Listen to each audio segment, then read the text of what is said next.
Ola, que tal? Benvidos de novo a Non Vale Furar. Hoxe traemos esa sección chamada a Análise, na que repasamos como foi a tempada para cada un dos equipos de terceira división. Hoxe o turno do Silva, o equipo coruñés dirixido por Javier Bardanca, que rematou a Liga no 11º posto da táboa. Somos Dani Cabo E Bieito Baliño. e isto é... Non vale furar.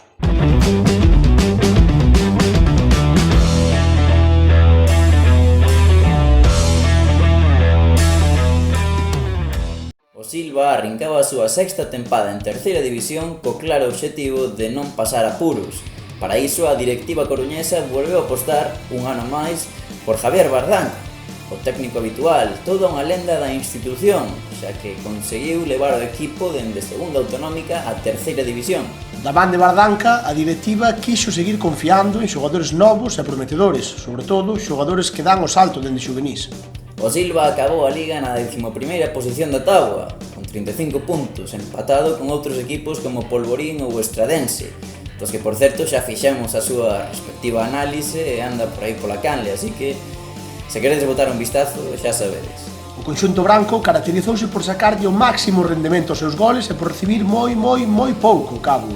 De feito, foron o terceiro equipo menos goleado da Liga. Alucina. Sí, Vieito, nin que tivesen a Jan Oblak na portería. O equipo coruñés tan só concedeu 25 goles en 27 xornadas que se disputaron. Increíble.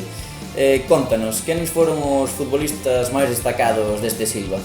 E comecemos precisamente pola portería, don Daniel. En verán chegou ao Silva o prometedor Adrián Ríos, procedente do Vitoria Xuvenil. Este porteiro de tan só 19 anos foi quen de facerse co posto de titular por diante do veterano e carismático Damián. Efectivamente, Adrián Ríos gañou a confianza do míster cas súas paradas, convertindo a porta dos da Grela nun auténtico muro. Ten moito futuro por diante deste rapaz. Imagino que, recibindo tan poucos goles, a defensa tamén estivo a altura, non si, señor Baliño? Effective wonder, Mr. Daniel. A defensa do Silva foi dura como aceiro.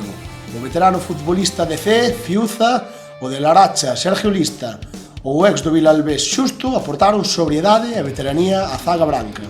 Estes estiveron moi ben acompañados por outros defensores máis novos, como o canteirán deportivista Brais Lema no lateral dereito ou o zurdo de 20 anos Jorge Tomé, que, por certo, a vindeira campaña militarán no CS de Arzúa.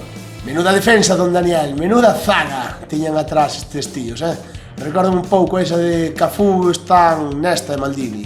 Acordaste? Férrea e sin fisuras, querido Vieito. Pasamos agora ao medio do campo. Quenes foron os máis destacados nesta parcela dos de Javier Bardanca? En primeiro lugar mencionaremos a Marcos Gómez. O futbolista zurdo leva 7 tempadas no equipo e aos seus 34 anos mantén intacto ese espectacular golpeo do balón. El foi o encargado de poñer en xogo todas as accións ao balón parado do Silva. Menudo golpeo. Que maravilla Marcos Gómez. O 10 deste Silva foi un dos mellores xogadores de toda a Liga e aportou 11 goles sen ser dianteiro. Pouca cousa, Vieito. Menudo fenómeno, Cabo, zurdas das que molan. E no medio campo silvista tamén atopamos un xogador como Cata, que foi o home con máis minutos sobre o céspede de todo o equipo. 23 partidos e todos como titular, un pilar fundamental para os esquemas de Bardanca. Sí, Vieito, o santiagués é un deses futbolistas que me gustan, que traballan e que bregan no medio do campo. Outro home con minutos foi Fabio, que chegou en verán procedente do Calasancio Xuvenil de Liga Nacional. O prometedor mediocampista disputou 26 partidos con máis de 2000 minutos. Souto tamén foi un xogador moi empregado na medular. O ex de Laracha ou Cerceda segue a ser un interior dereito incombustible a pesar dos seus 36 anos e aporta esa dose de veteranía tan necesaria, sobre todo para os rapaces máis novos do equipo. O talón de Aquiles deste equipo foi a falta de gol. Non houbo un dianteiro que aportase unha cantidade de goles suficiente para que os coruñeses aspirasen a algo máis, non si, Vieito? Efectivamente, Cabo, os coruñeses foron o terceiro equipo menos goleador da Liga, só por detrás de Pallosaco e Pontellas, último e penúltimo clasificado. Tan só 24 goles, insuficiente. Javier Bardanca buscou o seu 9 durante a Liga, probando a diferentes futbolistas nesa posición. O dianteiro máis empregado foi o brasileiro João Paulo, que leva xa varias tempadas no clube. Anotou 2 goles e tan só foi titular en 8 partidos. Johnny Rodríguez tamén aportou en parcela ofensiva, 2 goles nos 9 partidos que puido xogar. O dianteiro non puido ter máis continuidade por culpa das lesións. Tanto Johnny como Joao Paulo xa renovaron o seu contrato co Silva. Porén, o equipo coruñés deberá buscar un home para esa posición que lle asegure unha cantidade de goles mínima. Como se moveu todo agora o equipo da Grela no referente ás fichaxes, Vieito? Para a vindeira tempada, para esta tempada que comeza, o Silva continúa ca mesma filosofía de fichar xogadores novos e prometedores. De momento confirmaron xa dúas chegadas, a de Manu Orosa, un centrocampista do ano 2001 que procede do Ural Xuvenil de División de Honra, e a chegada de Ernesto, un veloz xogador de banda que xogaba o ano pasado no Lugo, tamén en División de Honra. E dende Estados Unidos volve Jorge Callón, que estivo militando en diferentes universidades. Estaremos moi atentos a como se sigue a mover neste mercado do equipo da Grela e como lle vai na vindeira temporada na terceira galega.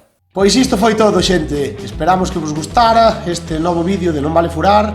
E agora xa sabedes, suscribidevos á canle se aínda non o fixestes, dadelle a like ao vídeo e usad os comentarios para poñer por aí as vosas impresións. Moitas grazas e vémonos no próximo capítulo de Non Vale Furar, onde seguiremos falando do fútbol que máis nos gusta.